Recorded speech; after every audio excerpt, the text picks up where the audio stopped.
అఘోరి కూడా పెళ్లి చేసుకుంది, అది కూడా రెండో పెళ్లి. లవ్ మ్యారేజ్ మళ్ళీ. పెళ్ళైపోయింది, మరి నెక్స్ట్ ఏంటి అని పెద్ద క్వశ్చన్ మార్క్.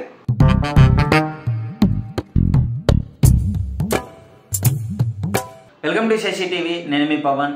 గత కొన్ని రోజుల నుంచి అయితే అఘోరి గురించి వీడియోస్ చేయకూడదు అనుకుంటూనే ఉన్నాము, కానీ తప్పట్లేదు.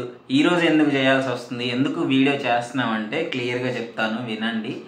నిన్ననే అఘోరిని ఒక రేంజ్లో వేసుకున్నాము, మాట్లాడాము, ఆయన గురించి మొత్తం బయట పెట్టినాము. ఒక్క నైట్కి మొత్తం మారిపోయింది. అసలు మొత్తం మీడియా మొత్తం షాక్లో ఉన్నారు. లిటరలీ అఘోరి కూడా పెళ్లి చేసుకుంది, అది కూడా రెండో పెళ్లి. లవ్ మ్యారేజ్ మళ్ళీ. అసలు ఇంత నేను ఇది చెప్తాను, నా లైఫ్లో ఇలాంటి మాటలు మాట్లాడతాను నేనైతే ఎప్పుడూ అనుకోలేదు, కానీ తప్పట్లేదు. పైగా ఇంకా దరిద్రం ఏంటంటే పెద్ద పెద్ద స్వామీజీల మధ్యలో చేసుకున్నారు వాళ్ళు పెళ్లి.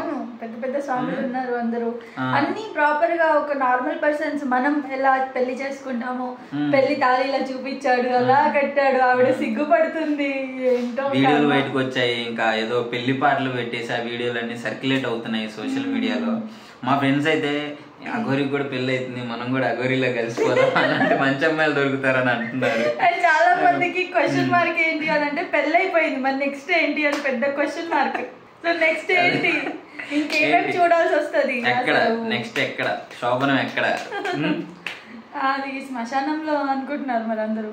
ఇక్కడ మేము తప్పుగా మాట్లాడడానికి కాదు, లిటరలీ ఈ సమాజంలో ఏం జరుగుతుంది అంటే దొంగ సమాజంలో అందరూ వచ్చి ప్రజలను నమ్మించిన కానీ ఇంత మీడియా మొత్తం కలిసికట్టుగా ఉండి ఆ ప్రూఫ్లన్నీ బయట పెట్టిన తర్వాత కూడా అసలు వర్షిని ఈ డెసిషన్ ఎలా తీసుకుందో నాకు అర్థం కావట్లేదు. ఇంకా ఏమో అసలు నిజంగా మరి ఒక రకంగా చెప్పాలి అని అనుకుంటే, నేను ఒక వైపు మనం కామెడీగా చూసినా, నాకు తర్వాత ఆలోచిస్తే ఏమనిపించిందంటే మేబీ ఇప్పుడు ఇది బయటకు వచ్చింది తర్వాత ఆమె ఇంకా ఏమైనా ప్రూఫ్స్ పెడుతుందేమో, అప్పుడు మళ్ళీ వర్షిని వదిలి వెళ్ళిపోయే ఛాన్సెస్ ఉన్నాయేమో, అందుకే ఇలా హడావిడిగా పెళ్లి చేసే ప్లాన్ చేసేసారేమో అని చెప్పేసి నేను అనుకుంటున్నా. ఎందుకంటే వీళ్ళు ఏమంటున్నారు, వీడియోలో వాళ్ళు లైవ్లోకి వచ్చారు మ్యారేజ్ అవ్వగానే, వచ్చినప్పుడు వాళ్ళు ఏమంటున్నారు అని అంటే, నాకు తెలియదు ఇంత సర్ప్రైజ్గా సడన్గా గురూజీ మాది ఇలా చేస్తారు పెళ్లి అని చెప్పేసి వర్షిని అంటుంది. అయితే నాకేమనిపిస్తుంది అంటే అఘోరి ఇంకా గురూజీ వీళ్ళు అనుకొని అఘోరి చెప్పి ప్లాన్డ్గా ఇదేమో జరిగిందేమో అని నాకు అభిప్రాయం ఉంది, అంటే అనిపిస్తుంది. ఎందుకు అనిపిస్తుంది అంటే అదే ఇప్పుడు మళ్ళీ నెక్స్ట్ వేరే వేరే ప్రూఫ్స్ అవి వస్తాయి కదా, వచ్చినప్పుడు ఏమైనా అవ్వచ్చు, వదిలేసి వెళ్ళిపోవచ్చు, అలా అనుకున్నా. సో అసలు ఇప్పుడు ఏం చెప్పుకోవాలి అంటే ఈ సమాజానికి ఏం మెసేజ్ ఇద్దామని. జనరల్గా అఘోరి అంటే భౌతిక సంబంధాలకి లోక సంబంధాలకి దూరంగా ఉంటాడని అయితే నాకు క్లారిటీ ఉంది. వాళ్ళు సన్యాసం తీసుకుంటారు, ఈ పెళ్లి అనే కాన్సెప్ట్ వాళ్ళ లైఫ్లోనే ఉండదు, ఈ ప్రేమ వివాహం అసలు ఇవన్నీ అసలు వాళ్ళు ఏంది అంటే జనసంచారం లేని చోటుకి వెళ్ళి వాళ్ళ శివుని స్మరించుకుంటూ వాళ్ళు ఉండిపోతారు అట్లా ధ్యానంలో. మరి ఈ అఘోరి ఏమో జనాలు ఎక్కడ ఉంటే అక్కడ తిరుగుతాడు, ఎక్కడ అమ్మాయిలు ఉంటే అక్కడ కావాలి అంటే ఆయనకు అమ్మాయిలే కావాలి, మళ్ళీ అబ్బాయిలు వద్దంట. నువ్వు క్లియర్ గా విన్నావో లేదో, నాకు శిష్యరీకం చేయాలంటే ఒక అమ్మాయి అయ్యి ఉండాలి, అబ్బాయిని నేను యాక్సెప్ట్ చేయను అంటున్నాడు. మరి ఎందుకు ఈయన అబ్బాయి కాదు మెయిన్ అంటే, సో దీనివల్లే అట్లా చేశాడేమో అని చెప్పేసి నాకు ఉన్న డౌట్. మరి అసలు నాకైతే first of all Aghori mentality అర్థం కావట్లేదు. అసలు అమ్మాయిల లైఫ్ ఎందుకు ఖరాబ్ చేస్తున్నాడు, పెళ్లి చేసుకోవడం ఏంటి, ఆ అమ్మాయిని ఎలా చూసుకుంటాడు, అసలు సంసారం చేయగలడా, అసలు నిజంగా యాజ్ ఎ గర్ల్ గా మాట్లాడాలంటే అసలు వర్షిని లైఫ్ ఏంటి, నెక్స్ట్ పిల్లలు ఉండరు, వీడు ఎక్కడ ఉంటాడో ఏం చేస్తాడో ఏ శ్మశానంలో పంటాడో తెలీదు, అసలు ఎలా నమ్మి చేసుకుంది, అండ్ అఘోరి మెంటాలిటీ ఏంటి, అఘోరి ఎందుకు ఆపరేషన్ చేయించుకున్నాడు, అమ్మాయితోనే పెళ్లి చేసుకునేది ఉంటే బాయ్ లానే ఉండిపోవాల్సింది, అమ్మాయిలాగా మారి మళ్ళీ అమ్మాయిని పెళ్లి చేసుకోవడం ఏంటి, అసలు ఆలోచిస్తుంటే పిచ్చిలేస్తుంది. చాప్రీ మోడల్ పిక్స్ వచ్చాయి, మొత్తం కలర్ లేసి నించు పెట్టాడు. వాడు మామూలుగా అప్పుడే కొంచెం ఇప్పుడు ఇంకా అప్పుడే దరిద్రంగా ఉన్నాడు, ఇప్పుడు ఇంకా దరిద్రంగా తయారయ్యాడు. చాప్రీ మోడల్స్ కలర్లు జుట్లు వేసుకొని అసలు ఆ ఫోటోలు బయటకు వచ్చిన తర్వాత కూడా ఏంటి అబ్బాయిగా మారి అబ్బాయి నుంచి ట్రాన్స్జెండర్ గా ఆపరేషన్ చేయించుకున్నాడు. ఓకే, మనోడికి ఏమైంది, డబ్బులు సంపాదించాలి. మరి ఎక్కడ పరిచయం అయ్యారో ఎలా పరిచయం అయ్యారో తెలియదు, కానీ సనాతన ధర్మాన్ని యూజ్ చేసుకొని శిష్యరీకం ఎక్కడ చేసినా అని చెప్తున్నాడు. చేసిన తర్వాత పైసలు గట్టిగా వస్తున్నాయి, దీంతో లక్షలు స్పాన్సర్లు ఉన్నారు. ఇప్పుడు కూడా ప్రెసెంట్ చిన్న అది ఏమొచ్చింది అని అంటే భక్తులందరూ కలిసి కలెక్ట్ చేసి ఇచ్చిన డబ్బుల్లోనే 3 కోట్ల వరకు ఉన్నాయంట అతని దగ్గర. మరి చూడండి, ఓన్లీ భక్తుల ద్వారా వచ్చినవి. జనరల్ గా ఇంతకు ముందు ఉన్న చాప్రీ అఘోరి శ్రీనివాస్ అలియా శ్రీనివాస్ గారు ఇంత డబ్బులు సంపాదించగలడా? నేను ఓపెన్గా చెప్తున్నా, చాలా సీరియస్గా చెప్తున్నా, ఒక మతాన్ని అడ్డు పెట్టుకొని ఇన్ని డబ్బులు సంపాదిస్తున్నాడు. ఇది లిటరలీ మీరు ఒప్పుకున్నా ఒప్పుకోపోయినా అఘోరి భక్తులు ఎవరన్నా ఉంటే కొంచెం ఫీల్ అయితే మేమేం చేయలేములే కానీ ఇంకా కూడా ఒకవేళ మీరు భక్తులు ఉంటే మీ అంత బేకార్గా ఎవరు లేరని చెప్పాలి. ఇంకా అంతే. అంటే ఇన్ని డబ్బులు ఒక మతం ముసుగులో, ఒక ఆధ్యాత్మిక సనాతన ధర్మం ముసుగులో ఇన్ని లక్షలు సంపాదించుకుంటూ, ఇంకా ఏంటంటే వర్షినికి చదువుకున్న పిల్ల కాదు అని అనుకోవడానికి లేదు, మంచిగా చదువుకుంది. ఒక్కరు కాదు, ఇప్పుడు ఫస్ట్ వైఫ్ అంటున్నారు రాధిక గారు, ఆవిడ కూడా అడ్వకేట్ అంటున్నారు. అడ్వకేట్ అంటే ఎంత చదవాలి, లా చదివి అన్ని చదివి ఎంత ఎక్స్పీరియన్స్ ఉండాలి లైఫ్ అంటే. ఎందుకంటే కేసులు చూసినప్పుడు డిఫరెంట్ పర్సన్స్ వస్తారు వాళ్ళ దగ్గరికి, అంత ఎక్స్పీరియన్స్ ఉన్న ఆమె ఎందుకు ఇలా చేసిందో. బీటెక్ చదువుకొని అంత మంచిగా ఉంది పిల్ల, ముక్కొంకరుందా మూతొంకరుందా ఏదో లోపం ఉందా అన్నట్టు లేదు, మంచిగా ఉంది చూడడానికి, ఎవడైనా చేసుకుంటాడు కళ్ళు మూసుకొని.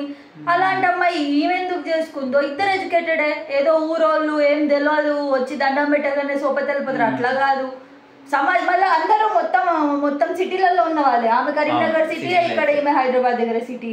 అసలు దరిద్రం అని చెప్పుకోవాలి. వర్షిని ఫ్యామిలీ పాపం ఇప్పుడు ఎంత బాధపడుతుందో చెప్పలేములే. కానీ అంటే ఒక అన్నగా వాళ్ళ పేరెంట్స్కి, అంటే ఈ న్యూస్ సర్క్యులేట్ అయినప్పుడు జనరల్గా మనకి ఒక విధంగా ఉంటుంది, ఫ్యామిలీకి వాళ్ళ మీద వచ్చే ట్రోల్స్ కానీ ఈ విధమైన రిసీవ్ చేసుకోలేదు. ఇప్పుడు వర్షిని పోతూ వాళ్ళ లైఫ్ని తీసుకెళ్ళిపోయిందని చెప్పాలి. తన లైఫ్తో పాటు వాళ్ళ ఫ్యామిలీ లైఫ్ కూడా నాశనం చేసిందని లిటరలీ ఓపెన్గా చెప్తున్నాను. నాకు ఇది చెప్పడంలో నేను వెనక తీసుకొని ఇలాంటి మాటలు చెప్పడానికి చెప్తున్నాను.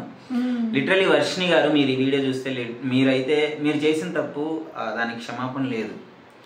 ఒక సనాతన ధర్మాన్ని అడ్డు పెట్టుకున్న మృగం వెంట మీరు వెళ్ళారు, పెళ్లి చేసుకున్నారు. ఇంకా అమ్మో నల్ల బంగారం అంట, ఆ డైలాగ్ ఏంటి నాకు ఇప్పటికీ నైట్ మేర్ వస్తుంది. ఇంకా ఒక రిపోర్టర్ సంథింగ్ ఎవరో అడిగారు, అతడు అంటే నార్మల్ గా మీరు బాగుంటారు, ఏ అమ్మాయి అయినా నార్మల్ గా ఏం కోరుకుంటాం, మంచి కలర్ఫుల్ అబ్బాయి రావాలని చెప్పి. ఈయనకేమైంది కలర్ఫుల్ గా తెల్లగా పూసుకుంటే కలర్ఫుల్ గా లేకుండా ఎట్టుంటాడు మరి. సరే అబ్బా, నిజంగా చెప్పాలంటే ఒక మెసేజ్ ఏంటి అని అంటే, అమ్మాయిల గురించి చెప్తున్నా మెయిన్గా, మీరు లవ్ మ్యారేజ్ చేసుకుంటారు, మీరు వెళ్ళిపోతారు, లేచిపోతారు, మీ పాటికి మీరు వెళ్ళిపోయి మీకు అక్కడ ఏదైతే ఆనందం ఆ సిచ్యువేషన్లో క్షణిక ఆనందం దొరుకుతుందో ఆ క్షణిక ఆనందానికి ఎడిట్ అయిపోయి మీరు వెళ్ళిపోతారు. కానీ ఫర్దర్గా మీ పేరెంట్స్ ఏంటి, చుట్టుపక్కల వాళ్ళు మీ పేరెంట్స్ని ఎన్ని మాటలు పొడుస్తారు, మీ రిలేటివ్స్ ఏమంటారు, అరే నీ బిడ్డ ఇలా చేసిందారే, నీ బిడ్డ వెళ్ళిపోయిందని చెప్పేసి వాళ్ళు తలెత్తుకొని తిరగలేని సిచ్యువేషన్స్కి తెస్తారు. అది కూడా గుర్తుపెట్టుకోండి. అఘోరి ఏమన్నాడు లాస్ట్ కొన్ని లైవ్ మాట్లాడినప్పుడు, నేను జెన్యూన్గా నేను వస్తాను, నేను పోలీసుల దగ్గర ఉంటాను, నేను వాళ్ళ అమ్మ నన్ను ఒప్పించి తీసుకెళ్తా అన్నాడు. ఇప్పుడు తీసుకెళ్లి పెళ్లి చేసుకున్నాడు. అసలు ఏమనాలి మిమ్మల్ని? అమ్మాయి గురించి, అసలు అమ్మాయి పేరెంట్స్ గురించి ఏమన్నా ఆలోచిస్తున్నాడు అఘోరి కూడా? అసలు వీళ్ళందరూ ఎందుకు ఇలా చేస్తున్నారు నాకైతే అర్థం కావట్లేదు. బట్ అమ్మాయిలకైతే నేను ఒకటే మెసేజ్ ఇస్తా, యాజ్ అ గర్ల్గా, నిజంగా మీ పాటికి మీరు లవ్ చేస్తున్నారు ఒక పర్సన్ని, నిజంగా తను మిమ్మల్ని ఈక్వల్గా లవ్ చేస్తున్నాడు, మీరు కలిసి ఒక మనిషితో బతకాలని ఫిక్స్ అయిపోయారబ్బా, మీరు ఇంట్లో వెళ్ళండి, వాళ్ళ ఇంట్లో ఒప్పించి మీ ఇంట్లో ఒప్పించి వాళ్ళ ఆశీర్వాదాలతో పెళ్లి చేసుకొని హ్యాపీగా ఉండండి. కానీ ఇలా లేచిపోతే తర్వాత ఫ్యామిలీ చాలా సఫర్ అవుతుంది. అండ్ వాళ్ళ ఫ్యామిలీ చూస్తే కూడా నిజంగా నా ఫ్యామిలీ ఎలా ఉందో అలాగే ఉందబ్బా వాళ్ళ ఫ్యామిలీ. అమ్మ నాన్న ఏజ్, నాన్న అంత ఏజ్లో ఉండి ఒక అమ్మాయిని అంత చదివించి ఎన్నో హోప్స్ పెట్టుకొని, ఒక ఆడపిల్ల పెళ్ళి అంటే అమ్మ నాన్నకు ఒక కళ, ఒక ఇంట్లో ఒక ఆడపిల్ల పెళ్లి చేయాలంటే ఒక బాధ్యత కూడిన కళ ఉంటుంది. అరే ఏమంటారు, బతుకున్నప్పుడు నా పిల్ల పెళ్లి చేసేయాలి, బతుకున్నప్పుడు నా పిల్లని ఒక ఇంటికి ఇచ్చేయాలి. అలాంటిది వెళ్ళి ఎక్కడో ఏదో గుడిలో ఎవరి ముందో ఏంటో అలా పెళ్లి చేసుకొని తాళి కట్టించేసుకున్నావు. నెక్స్ట్ నీ లైఫ్ ఏంటో నీకు అర్థమవుతుందా? నువ్వు తర్వాత నువ్వు 100% రియలైజ్ అవుతావు. అవ్వవనేది లేదు. మళ్ళీ ఇదే మీడియా అరే వర్షిని రియలైజ్ అయ్యి రిటర్న్ వచ్చింది అంటాం. కానీ నీ లైఫ్ ఏంటి? నెక్స్ట్ నేను ఎవరైనా పెళ్లి చేసుకొని ముందుకు వస్తారా? నెక్స్ట్ నేను అందరు ఎలా చూస్తారు నిన్ను? ఒకవేళ సడన్ గా నువ్వు ఫీల్ అయిపోయి బయటకు వచ్చేసి ఆయన నుంచి దూరం వచ్చేసి ఉన్నా కూడా నేను జనాలు అడిగే క్వశ్చన్స్ ఎలా ఉంటాయో తెలుసా? ఒక గర్ల్ గా నువ్వు ఆ క్వశ్చన్స్ తీసుకోగలవా? ఎంత కఠినంగా ఉంటుంది తెలుసా సిచ్యువేషన్? ఏం ఆలోచించకుండా ఎలా చేసుకున్నారు. కానీ వాళ్ళ పేరెంట్స్ కూడా అమ్మాయిల్ని చదివించడానికి చాలా మంది భయపడతారు. చాలా మంది పెళ్లి చేసే రోజులు అంటే ఇప్పటికీ ఉన్నారు. అవును, అంత కష్టపడి బీటెక్ వరకు చదివిస్తే రిటర్న్ గిఫ్ట్ ఇచ్చి ఏమి ఇచ్చిందంటే ఇది. చాలా మంది అంటున్నారు ఈ మధ్య ఏంటంటే గర్ల్స్ కి ఫ్రీడమ్ ఎక్కువైపోయింది, గర్ల్స్ ఫ్రీడమ్ గా బతుకుతున్నారు అని చాలా మంది ఉన్నారు. అన్ని రకాల మనుషులు ఉన్నారు. నిజంగా ఫ్యామిలీ ఫ్రీడమ్ ఇచ్చిన వాళ్ళు చక్కగా జాబులు చేసుకొని ఇంటి బాధ్యత తీసుకొని ఇంట్లో వాళ్ళని చూసుకుంటూ వాళ్ళ లైఫ్ ని లీడ్ చేసుకుంటూ హ్యాపీగా ఉన్నారు. కొందరు ఉన్నారు ఫ్రీడాన్ని ఇలా దుర్వినియోగం కూడా చేసుకుంటున్నారు. సో అందులో ఇప్పుడు వర్షిని ఒక రకం అని చెప్పొచ్చు మనం. లిటరలీ. సరే వర్షిని గురించి పక్కన పెడితే ఇంకా ఏమంటుందంటే మా పేరెంట్స్ కూడా నేను తీసుకెళ్తా అని ఒక మాట అనింది. ఎక్కడ తిప్పుతుంది? కార్ బ్యాగ్ టిక్కీలో ఏమైనా పెడుతుందా? అంటే మరి ఏంటి ఇప్పుడు మీకే దిక్కు దివన లేక తిరుగుతున్నారు ఆ దరిద్రుని ఒకరిని వేసుకొని. లిటరలీ వర్షిణి గారు మేము మీకే మాట్లాడుతున్నాను మీతోనే, సరే మీరు చూస్తారో లేదో కానీ మీకే సరైన ఫెసిలిటీస్ లేవు అక్కడ. ఒక చిన్న కార్ వేసుకొని ఆడు అగోరి కానీ ఒక డ్రైవర్ని పెట్టుకొని తిరుగుతూ ఉన్నారు. పేరెంట్స్ని ఎక్కడ పెట్టుకుంటారు మీరు తీసుకెళ్ళా? మా పేరెంట్స్ని ఒప్పించుకొని నేను తీసుకెళ్తాను మాట్లాడుతుంది. పేరెంట్స్ సంతోషం కోరుకుదే దానివైతే నువ్వు ఈ రకంగా చెయ్యవు. ఫస్ట్ ఇంకోటి, నువ్వు మీడియాలో ఏదో మెప్పు కోసము దేనికోసం అన్నావు, పేరెంట్స్తో నేను ఉంటా అని చెప్పేసి నీకు నెగిటివిటీ రాకూడదని నువ్వు ఈ విధంగా చేస్తున్నావు అని చెప్పేసి అంటున్నారు, చాలామంది అంటున్నారు. లిటరలీ మేము కూడా ఇలానే అనుకుంటున్నాము.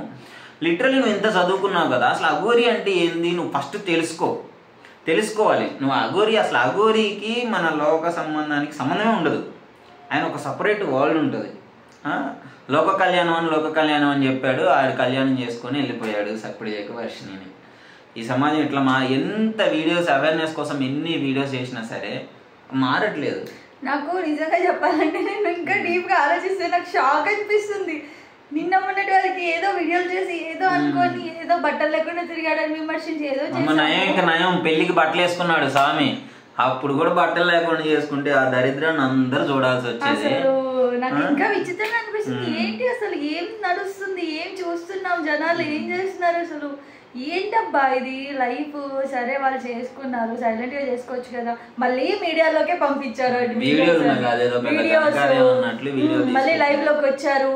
వాళ్ళు మీడియాని అట్రాక్ట్ చేస్తున్నారు. మళ్ళీ మీడియా అంటే ఇప్పుడు తెలుసు, ఒక న్యూస్ అయింది, ఏదో డిఫరెంట్ గా జరుగుతుంది, అది జనాలు చూడాలి అని చెప్పేసి తీసుకెళ్తారు, చూస్తారు, చూపిస్తారు, అన్ని చేస్తారు. కానీ అసలు నాకు నిజంగా పవన్ ఆలోచిస్తే విచిత్రంగా ఉంది. ఇంతకీ బాయ్స్ లాగా మీరేమనుకుంటున్నారు? అఘోరి ఆడవేషంలో ఉన్న అఘోరికి అంత బ్యూటిఫుల్ వైఫ్ దొరికింది, అది కూడా లవ్ మ్యారేజ్. అదే కొంచెం బాధగా ఉంది, అది కొంచెం అప్సెట్ అయ్యాము అక్కడే. లిటరలీ క్లియర్ గా మాట్లాడుకుంటే అఘోరి ముందు పిక్స్ చూసిన తర్వాత అట్లా ఆపరేషన్ చేయించుకొని చాలా మంది ఉన్నారు. ఇట్లా కావాలని ఆపరేషన్ చేయించుకొని హిందూ ధర్మాలను యూజ్ చేసుకొని ఈ విధంగా చేసేటోళ్ళు చాలా మంది ఉన్నారు. లిటరలీ మీరు కూడా ఆలోచించండి ఒకసారి. ఆయన సర్టిఫికేట్లు తీసుకొచ్చి బయట పెట్టిన తర్వాత కూడా వర్షిణి నువ్వు ఎందుకు ఇట్లా చేసినావు కానీ. ఇంకోటి ఆ మనోడు పెళ్ళికి కొంచెం బట్టలు వేసుకున్నాడు. ఈ మొత్తం ఇష్యూలో కొంచెం చెప్పుకోదగ్గర మంచి విషయం ఏంటంటే అఘోరి బట్టలు వేసుకోవడం ఒక్కటే కనిపిస్తుంది నాకు. ఇంకోటి చీరలు కట్టుకొని అన్నీ చేసుకొని, అంటే పెద్ద గురువు గారి స్వాధీనంలో అందరూ అంతమంది ఉన్నారు, వాళ్ళందరూ ఎట్లా యాక్సెప్ట్ చేశారు నాకు ఇంతవరకు అర్థం కాలేదు. అది ఏంటంటే నాకు తెలిసి అఘోరికి సంబంధించిన వాళ్ళు అయి ఉంటారు అండ్ అఘోరి నమ్మి ఉంటారు. అండ్ వాళ్ళందరూ నన్ను చూస్తే వీడియోలో నాకు ఏమనిపించింది అంటే అందరు వాళ్ళు నార్త్ వాళ్ళు ఉన్నారు, హిందీ మాట్లాడుతున్నారు, బాబా వాళ్ళందరూ కూడా హిందీ ఉన్నారు. సో ఈ లంకేశాలన్నీ కూడా మీకు తెలియవు అనుకుంటా. ఇక్కడ ఈడెంత బేకార్గాడు ఏమేమి చేస్తున్నాడు అని తెలియక చేస్తున్నారని అనుకుంటున్నా. సో ఏదున్నా నా విషయం ఏంటంటే అఘోరి మొత్తం వాడి అక్రమాలన్నీ బయటపడాలి, లీగల్గా శిక్ష పడాలి, ఇది ఒకటే నేను కోరుకునేది. దానికోసం మేము ఏం చేయాలో అవన్నీ చేస్తూనే ఉన్నాము. నిజంగా అందరూ బయట పెట్టేసాము. ముందుకు రండి, అఘోరి చేస్తుంది చాలా తప్పు. ఇప్పుడు నేను ఏం కోరుకుంటున్నాను అని అంటే మా వ్యూవర్స్ ఎవరైతే ఉన్నారో వాళ్ళ త్రూ అండ్ మా మీడియా ఛానల్ త్రూ మాలాగా ఉన్న మా అందరూ, మా కొలీగ్స్ అందరూ, మా అన్ని మీడియా ఛానల్స్ వాళ్ళు కూడా, అలాగే గవర్నమెంట్ కానివ్వండి, సనాతన ధర్మం గురించి మాట్లాడే ప్రతి ఒక్కరు కూడా అందరూ ముందుకు రండి. వచ్చి తనకు ఒకటే చెప్పండి, వర్షిణి కావాలా శివయ్య కావాలా, డిఫరెన్స్ అబ్బా. ఎందుకంటే అఘోరి అనేటోడు సంసారం చేయలేడు, సంసారం చేసేటోడు అఘోరి అనరాడు. మరి ఏంటి అసలు ఈ రెండు చేస్తే ఎలాగా, ఎలా నమ్మాలి, ఏం చేయాలి, ఏది పర్ఫెక్ట్? అఘోరీలందరూ బ్యాడ్ అయినట్టే కదా. సనాతన ధర్మం అంటాడు, ఇది అంటాడు. సప్పుడు దాకా ఆ మొత్తం అదంతా జంజరాలన్నీ తీసేసి, ఈ మాలలన్నీ తీసేసి నార్మల్ లైఫ్ లాగా వచ్చేసి నార్మల్ మనిషిలాగా బట్టలు వేసుకొని ఇద్దరు సంసారం పెట్టుకొని మిమ్మల్ని ఎవ్వడు అడగడు, మీకు జోలి కూడా రాడు, మాకు ఇంట్రెస్ట్ కూడా లేదు పర్సనల్ లైఫ్ లో. సంసారం చేసేదానికి మ్యాటర్ లేదులే కానీ అది కాదు, చేసుకున్నాడు కాబట్టి సంసారం చేస్తాము అని అనుకున్నారు కాబట్టి ఇలా చేయండి. సనాతన ధర్మం అని ఆ మాలలు వేసుకొని అవన్నీ చూడగానే దండం పెట్టేలాగా శివయ్య రుద్రాక్షలన్నీ వేసుకొని ఉంటాడు. అలా దండం పెట్టేదానికి మీనింగ్ లేనప్పుడు ఆ రుద్రాక్షలకి మీనింగ్ లేనట్టే కదా. సో నువ్వు అన్ని తీసేసి మంచిగా ప్యాంటు షర్ట్ వేసుకొని నీ పెళ్ళాం వర్షిణిని ఒక రూమ్ లో పెట్టుకొని ఇద్దరు సంసారం చేయండి, హ్యాపీగా రోజు వండుకొని తినండి, బయట కార్లో తిరగండి, హనీమూన్ వెళ్ళండి, పిల్లల్ని అడాప్ట్ చేసుకుంటా అని చెప్పారు. పిల్లల్ని అడాప్ట్ చేసుకోండి, నార్మల్ లైఫ్ లీడ్ చేయండి. మీ దగ్గరకు వచ్చేప్పుడు మైక్ పెట్టేవాడు లేదు, మిమ్మల్ని అడిగేవాడు లేదు. ఎప్పటిలాగైతే సనాతన ధర్మం గురించి మాట్లాడతారో మా ఇలాంటి వీడియోస్ వస్తూనే ఉంటాయి, మా లాంటి చాలా మంది మీ గురించి మాట్లాడుతూనే ఉంటారు. ఇది వినాల్సిందే మీరు, అంతే.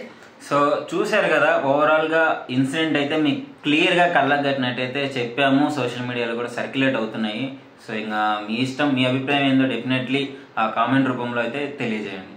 Thank you. By the way, all the best for your marriage. Congratulations. So Aghori గారు, మీ మీద మాకు ఎంత కోపం ఉన్నా సరే పెళ్లి చేసుకున్నారు. So congratulations.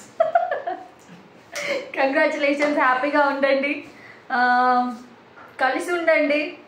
ఈ అమ్మాయినన్నా ఇప్పుడు ఎలాగో లైఫ్ ఖరాబ్ చేసేసావు, ఆ అమ్మాయి ఇంకా ఎవరు చేసుకోరు ఆ అమ్మాయిని, అయిపోయింది. తన ఒక డిసిజన్ తీసుకుంది, అది అంతా అయిపోయింది, అక్కడికి క్లోజ్. సో ఆ అమ్మాయినన్నా జీవితాంతం చూసుకో, తనకు కావాల్సినవన్నీ నీడ్స్ అన్ని పూర్తి చెయ్యు, అంతే కోరుకున్నా, ఇంకేం లేదు కోరుకున్నా. Thank you.